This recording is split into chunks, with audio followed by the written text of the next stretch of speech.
All right, Nate, in recent days, we've seen video from the winter workouts under Hmm. the at the football facility. And of course, spring practice is going to start in a few weeks, and that's going to include 6 early enrollees for this 21 team. So let's run them Yes. down from the top here. We got Malik McLean. He's a wide receiver from Bradenton. He was 42nd rated in his class at his position at 6'4", 195. Your thoughts about McLean? I think McLean is someone that is going to be a red zone threat early in his career. He's still really learning the game, learning the nuances of being a route runner. But a guy who's 6'4", 215 is faster than you think when you watch him run. He doesn't look that fast, but he separates very easily from the defender. You look at him, I think that early on he'd be a red zone guy for Florida State. Getting him in early is good for his development in terms of learning how to run routes in college. That was one of the things that he's just got to get better at. Joshua Burrell, also a wide receiver, but Mike Norvell and his staff went up to South Carolina to get Burrell down to Tallahassee. I think Josh Burrell is one of the most underrated recruits in the entire 2021 class. And Florida State has been extremely impressed with what they've seen from him so far. Burrell played outside in high school, but he's going to slide into the slot in college. He's not a burner, but he's a really good route runner. He's super physical and strong. There's been some of that video that you mentioned of him, lifting weights and throwing up a ton of weight for a guy his size. He's going to be a mismatch in the slot for teams. I would not be surprised if he plays as a freshman. He's that good and has been that impressive so far. He's the 5th rated player in the state. And as Nate points out, maybe not as highly rated as he should be. 78th rated wide receiver, 6'2", 212. Mm-hmm. Good size, my goodness, for an incoming wide receiver. He's very, very sturdy. He's very evenly built too. So he's not like top heavy. Some of these guys come in, they skip leg day. He doesn't. He hasn't skipped leg day. He's very physically put together as a freshman. We enjoyed the breakdown with Nate Greer. You can join him on Knoll Game Day. He's the recruiting analyst over there. Knoll Game Day, great source for Florida State football.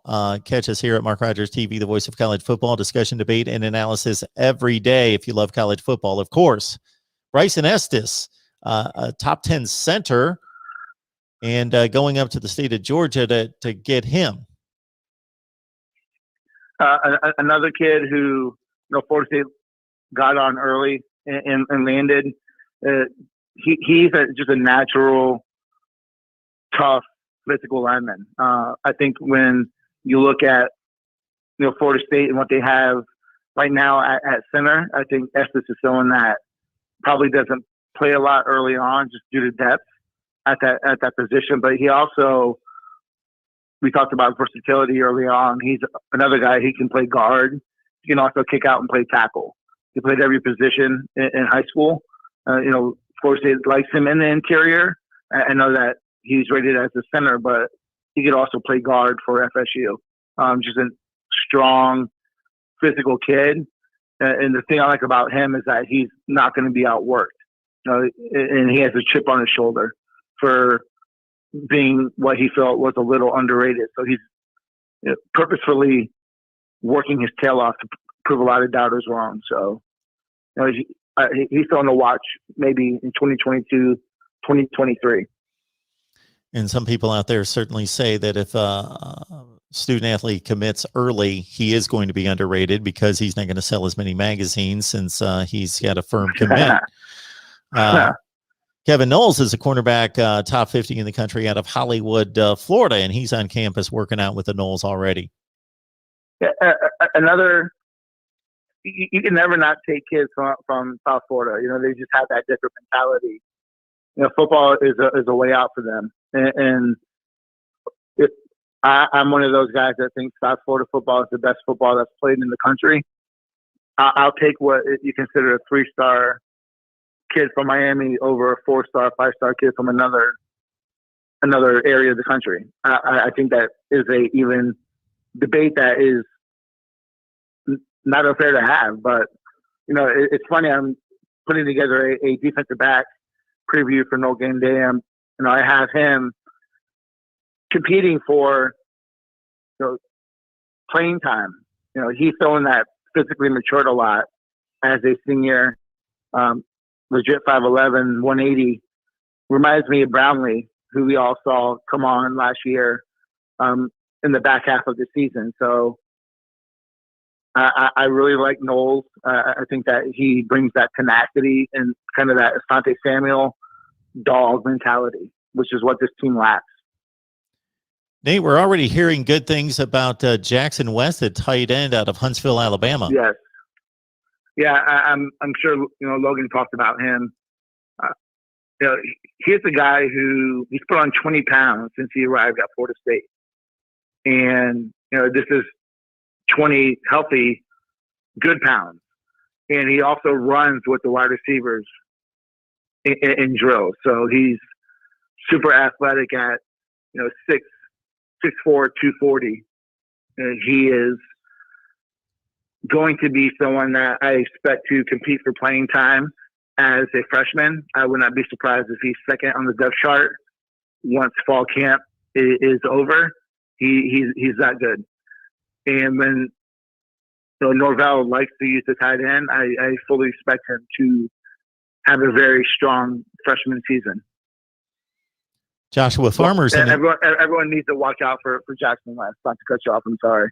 Everyone needs to learn that name. Everyone needs to learn Jackson West's name.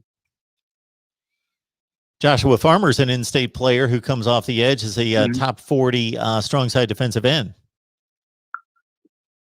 Another kid I think that probably kicks into a 3 in college. He can. He's very, very similar. I mentioned Kerry Thomas earlier. He's very similar to him. In high school, what was a bigger defensive end. Once he got to college, he played some DN for South Carolina, but also on pass downs went inside to a 3 technique. And I think that's what Farmer is going to do. We had him on a podcast, and he mentioned, it's probably how things unfold for him. That he wants to stay at DN, but knows that the way he's physically maturing is up over 270 already, that he might be a 3 technique in college. And this is a kid who has gotten better every year as a freshman. Freshman was okay. Sophomore year got bigger, stronger, better. It did that every year. So, he's just maturing, and I think, he's untapped potential. So I really like him. You can never take enough big bodies in the trenches. I think we've seen that with, both sides of the ball for FSU. And he's a kid that's going to be just a steady contributor, Everett Dawkins type. And that is someone that contributed to a BCS winning team.